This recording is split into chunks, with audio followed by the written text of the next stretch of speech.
Thank you very much, Lisa, and thank you, President Ray, for convening us today.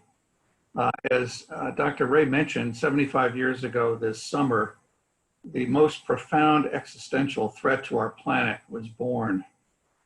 The first atomic bomb was tested at the Trinity test site in New Mexico on July 16th. And of course, the first atomic bomb over Hiroshima on August 6th and Nagasaki on August 9th. The origins of the bomb can actually be traced just a couple of blocks from the old CTS building where Enrico Fermi and his team initiated the first controlled nuclear reaction under the football stadium at the University of Chicago. And some of you have been by the Henry Moore sculpture that acknowledges that site. And so for 75 years, we've lived under the shadow of this nuclear threat. So today we're privileged to have Dr. Kennette Benedict, who is the senior advisor to the Bulletin of the Atomic Scientists, and for 10 years was its executive director and publisher. The Bulletin is also 75 years old this year. It was established by senior scientists at the Manhattan Project with the goal of educating citizens about the dangers of nuclear weapons in order that their use could be controlled by an informed citizenry. The articles which can be found in the Bulletin, and I commend the Bulletin to you, also address now climate change and various disruptive technologies. The articles, I can assure you, are pitched to a lay audience, non-specialists, because even I can understand them. Some of you actually know about the doomsday clock, adjusted annually to assess and call attention to current levels of threat. Prior to her leadership at the Bulletin, Dr. Benedict was Director of International Peace and Security at the John D. and Catherine T. MacArthur Foundation, where she oversaw grant making on a broad international set of security agendas, as well as supporting efforts to reduce the threat from weapons of mass destruction. She was educated at Oberlin College and received her doctorate at Stanford University, and currently lectures on this issue at the Harris School of Public Policy. So we're delighted to welcome her here to this weekly conversation. And Kennette, I'll turn it over to you. Thank you, John, for that very kind introduction. And thanks to all of you gathered today to reflect on the meaning of the 75th anniversary of the atomic bombings of Hiroshima and Nagasaki. I've organized my reflection today around 4 questions.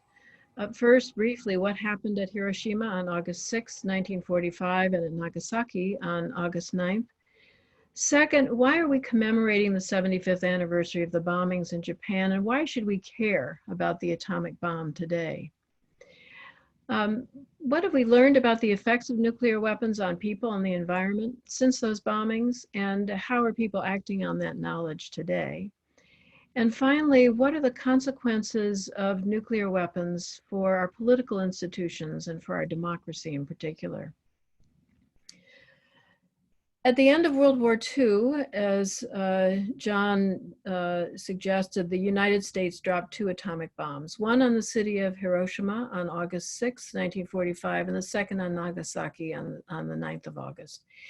The explosion at Hiroshima instantly killed between 70,000 and 100,000 people, and the deaths from injuries and radiation from the bomb brought that total to about 150 men, women, and children.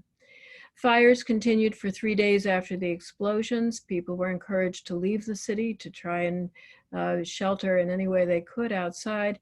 Nearly all the buildings were utterly destroyed in the city center. At Nagasaki, some 60 to 70,000 people were killed in all, and about a third of the city destroyed. The long-term effects of radiation from those bombs, which scientists didn't really know much about at the time, the effects have been difficult to measure, but within 5 years of the bombings, children had developed thyroid cancer, and many suffered from leukemia and other kinds of cancer, as well as from their wounds from the bomb itself. Years later, survivors also suffered disproportionately from heart conditions, asthma and bronchitis, and ulcers and other intestinal conditions. There is a foundation, the Radiation Effects Research Foundation in Hiroshima, which has been in place since about 1946 and still tracks survivors of the bomb to understand how they were affected. But even more than the physical destruction, the suffering and the manner of deaths from this new weapon are just horrible. I won't go into much of it today, but I do commend John Hersey's book, Hiroshima, that came out about a year after the bombings in August 1946. And what comes across from that book is how the survivors saw and the absolute power and devastation caused by this single bomb. Its effects are like really no other weapons ever created, and quite gruesome. So why are we commemorating the 75th anniversary? Nuclear weapons haven't been used in warfare since those days in August in 1945. So why should we care about the atomic bomb today? First, I think it's important to honor the survivors of the bomb. There are several now still living from that time. Their suffering and their work to abolish nuclear weapons has moved many to join the movement to limit the further spread of nuclear weapons and to bring about their abolition. The Hibakusha, as they're called, have told the stories of what happened to them many times and have put a human face on the destruction that atomic bombs can bring. Second, though, and I think what I'd like to focus on most today is that nuclear weapons have not gone away. They are not artifacts of history, long past, but a very real danger today. Currently, there are over 13,000 nuclear weapons in the world in 9 countries: in the United States, Russia, France, China, the United Kingdom, India, Pakistan, Israel, and North Korea. About 12,000 of these weapons are in the hands of the United States and Russia, the overwhelming majority. And some 800 in each of these 2 countries, the United States and Russia, are ready to launch within 15 to 30 minutes of a command from their leaders. And each of these 800 nuclear weapons has the destructive power of anywhere from 40 to 100 Hiroshima bombs. And if this situation weren't bad enough, the United States has walked away from treaties and agreements that have limited the number of nuclear weapons in the United States and Russia, and is building even more weapons as part of a move to modernize our nuclear arsenals to the tune of about $2 trillion over the next 20 years. Russia, China, India, and Pakistan are following our example and also increasing their nuclear arsenals. It's safe to say we have embarked on a new nuclear arms race today. Treaties that have contributed to this web of agreements and rules about nuclear weapons have been abrogated, including the Anti-Ballistic Missile Treaty and the Intermediate Range Nuclear Forces Treaty. Those are probably 2 of the most important and ones you may have heard about. The Intermediate Range Nuclear Forces banned a whole class of nuclear armed missiles that would most likely be used in a European war. The most recent treaty, the New START Treaty of 2010, that capped US and Russian deployed nuclear weapons at about 1,500 each, will expire in 2021. And the US and Russia are not now working to extend it. Russia says it wants to extend the treaty, but the US has not acted on that invitation. Rather, it insists that China join the talks to fashion a trilateral agreement. China has made it clear that it sees no need to participate in multilateral negotiations until the United States and Russia bring their arsenals down to a level that's closer to theirs, that is to about 300 nuclear weapons instead of 1,500. And finally, the Nuclear Non-Proliferation Treaty of 1968, signed by nearly all governments, is fraying. While it is in force indefinitely, 5-year review conferences are intended to bring all countries together, both nuclear weapons and non-nuclear weapons possessing states, to discuss any problems with compliance and to further the goals of the treaty. Now, first among these goals is to ensure that no new countries obtain nuclear weapons. And that actually has been relatively successful. North Korea, of course, is the exception. India and Pakistan decided to, which had not signed the NPT, decided to test their weapons. But in the main, most countries, except for the 9 I mentioned, don't have nuclear weapons. The second goal, and perhaps most important, is to hold those nuclear weapon states to account for their end of the bargain.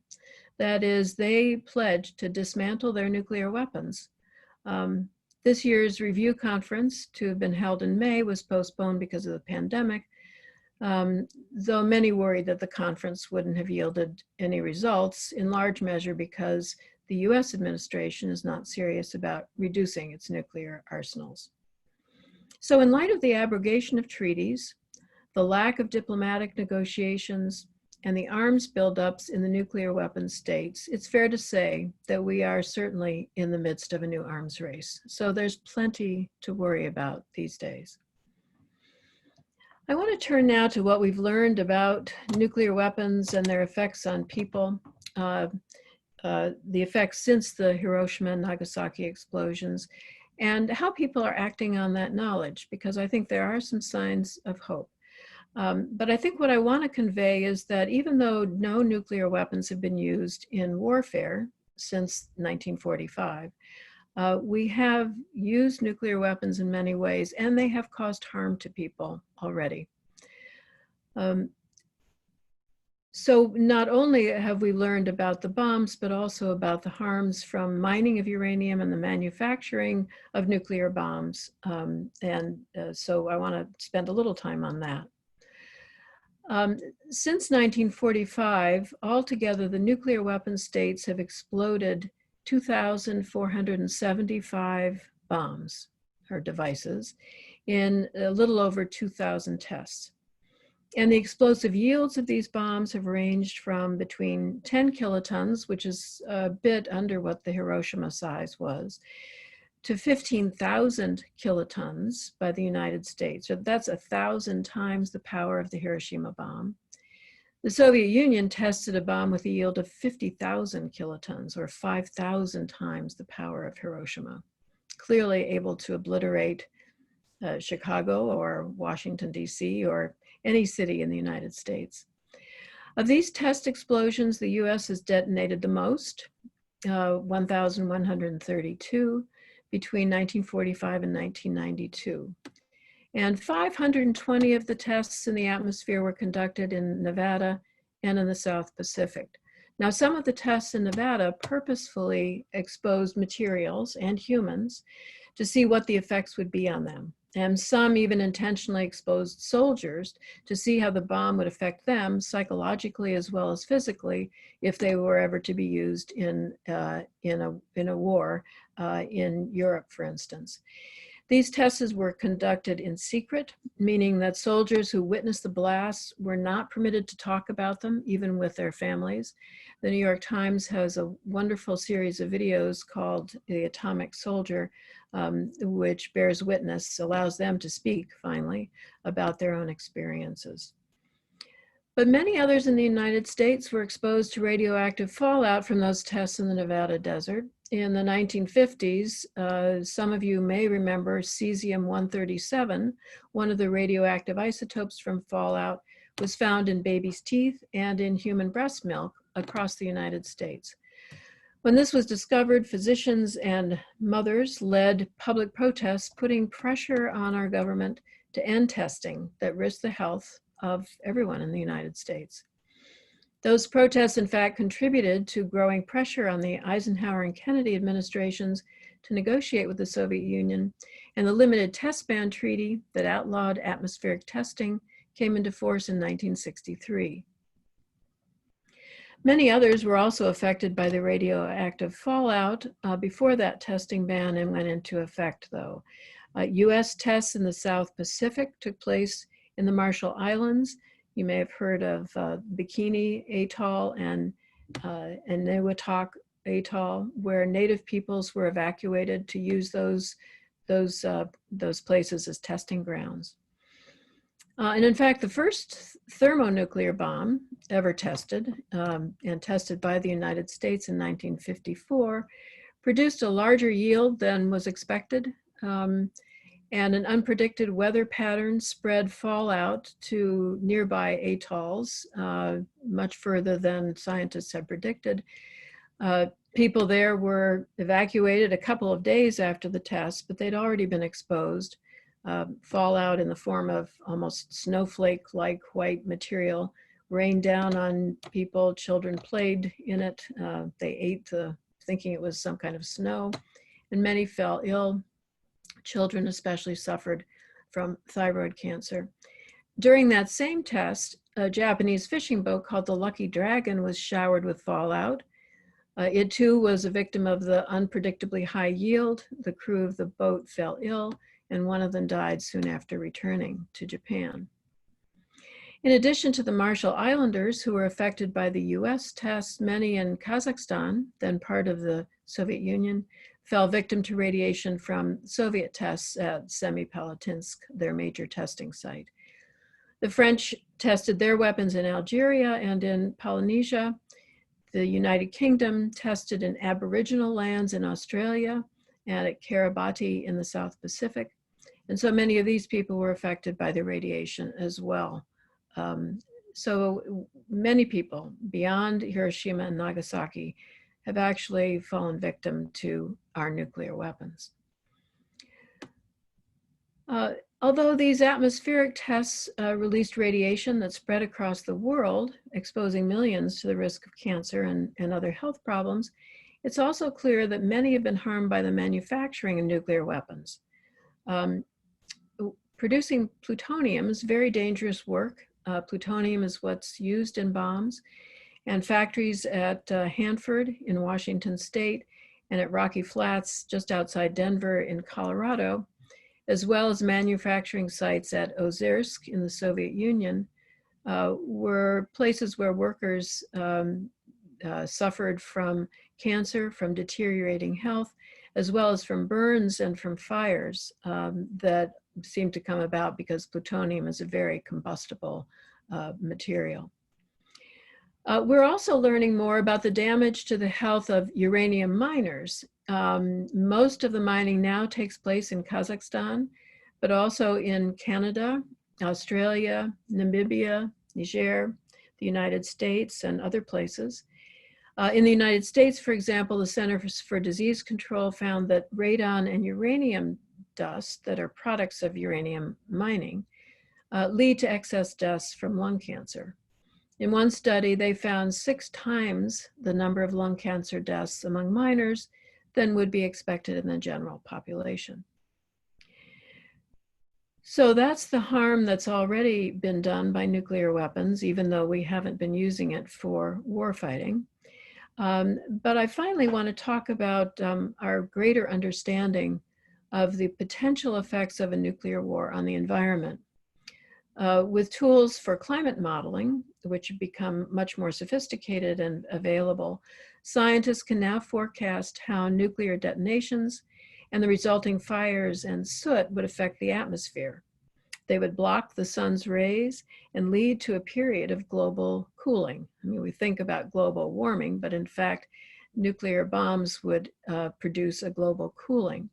And based on these models, it now appears that a nuclear exchange of just 100 nuclear weapons, say in a regional war between India and Pakistan, could bring about a 10 years of rapid cooling that would result in the collapse of agriculture and worldwide famine for as long as a decade, 10 years. So what I've described here very briefly are some of the health and medical effects of 75 years of nuclear weapons programs, effects that few leaders talk about. More often, public and expert discussion of nuclear weapons in the United States during the Cold War and even today focuses on the effectiveness of nuclear deterrence in preventing an attack by the Soviet Union or another hostile power. Political leaders' confidence in theories of nuclear deterrence led many to believe that we could feel safe from a Soviet and now Russian nuclear attack, and any harmful effects were thought to be worth the protection that these nuclear forces provided. But even in this political arena, we are now learning more about accidents and false warnings in the past that could have brought disaster. The opening up of once secret documents now reveal how many times nuclear weapons were used as threats against other countries, including against China and North Korea in the 1950s, as well as the Soviet Union, and by nearly every United States president, and how many accidents and false alarms nearly led to all-out launches of nuclear weapons. So far from keeping us safe, these weapons have brought us to the brink of nuclear catastrophe many times. Now, beginning in about 2007, this new attention to the actual health effects of nuclear weapons testing and production on people, the potential harms to many people who would be killed and damaged by nuclear war, along with revelations about accidents and potential catastrophic blunders in books like former Secretary of Defense William Perry's new book, The Bulletin, are helping us understand how people have already died or been harmed by nuclear weapons, and how many, many more would suffer if these weapons were exploded again in war. So as a result of the attention to these what are called humanitarian consequences of nuclear weapons in war, a movement of civil society organizations, including the International Committee of the Red Cross and the Red Crescent, the International Physicians for the Prevention of Nuclear War, and the International Campaign to Abolish Nuclear Weapons have worked with government leaders and the United Nations to draft a treaty. It's called the Treaty on the Prohibition of Nuclear Weapons that was signed in 2017. 82 of the world's countries have signed the treaty, and 40 countries have ratified it. We're hoping that on this 75th anniversary, several more countries will choose to ratify the treaty. More than anything, this is a move to stigmatize nuclear weapons, to devalue them in the eyes of the world, as well as a call to abolish them as instruments of international politics. Through this treaty ratification process, the International Campaign, ICAN, hopes to generate discussion among citizens in all countries that will inform leaders about the harm to humanity, the social and economic consequences, and the damage to the climate of using nuclear weapons. The idea is to show that everyone has a stake, not just those in the nuclear weapons countries. Finally, I want to turn to the effects of nuclear weapons on our political institutions, and in particular, the distortions that's brought about on our democracy here in the United States. Since the very first days of the atomic bomb during World War II, military and governmental secrecy have removed citizens from decisions about using nuclear weapons. As John alluded to, the Bulletin of the Atomic Scientists is one of the few publications intended to inform citizens and to try and keep them remove the veil of secrecy from the government's actions. But the practice continues today, 75 years later. And in the United States, the president has the sole authority to decide when to launch a nuclear weapon. You may have heard about the nuclear football, or seen it even, that carries the launch codes for nuclear weapons and accompanies the president wherever he goes. This practice affirms how singular is this responsibility. Congress and even the secretaries of defense and state are formally excluded from the decision to go to nuclear war. Now, of course, Congress has the responsibility to declare war. It's explicit in Article 2 of the Constitution. Yet when it comes to nuclear war, it is a single person, the president, who has that authority. And one scholar has even dubbed this thermonuclear monarchy. Some experts suggest that the need for secrecy and rapid deliberation in the event of a surprise attack, and specifically the need for retaliation against an enemy, requires this kind of singular decision-making power. Perhaps, but this authority, along with the policy that permits the United States to use nuclear weapons first against any kind of attack, means that the president can choose to launch a nuclear war at any time, not only as a matter of retaliation against a nuclear attack. As it stands now, citizens have no voice in the most consequential decision a president can make.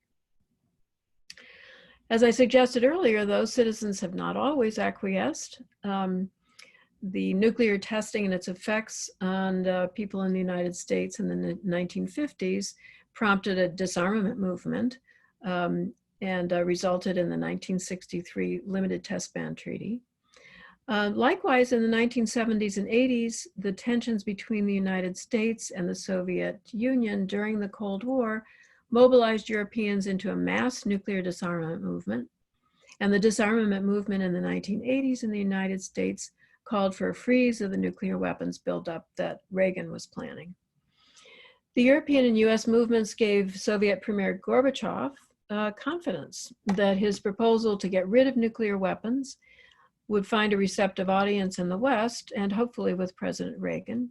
And some even attribute the end of the Cold War to the power of these movements, especially in Europe. And as it turned out, Reagan and Gorbachev, along with President George Herbert Walker Bush, did bring the level of nuclear weapons down from about 70,000 in 1986 to about 24,000 in just 14 years. So from that, I think we can learn that citizen protests to bring pressure provide the political space for these reductions and for actions by our leaders. These days, bringing this up to the urgent now, and with a renewed focus on nuclear weapons that Trump has stimulated with his words and actions, there's a new focus on the presidential authority to launch. Congress in particular is beginning to focus on the dangers of sole authority and the first use of nuclear weapons that I mentioned. Legislators in the House and Senate, namely Representative Ted Lieu of California and Senator Edward Markey from Massachusetts, are leading the way with proposed legislation that would prohibit the president from launching nuclear weapons without a declaration of war by Congress.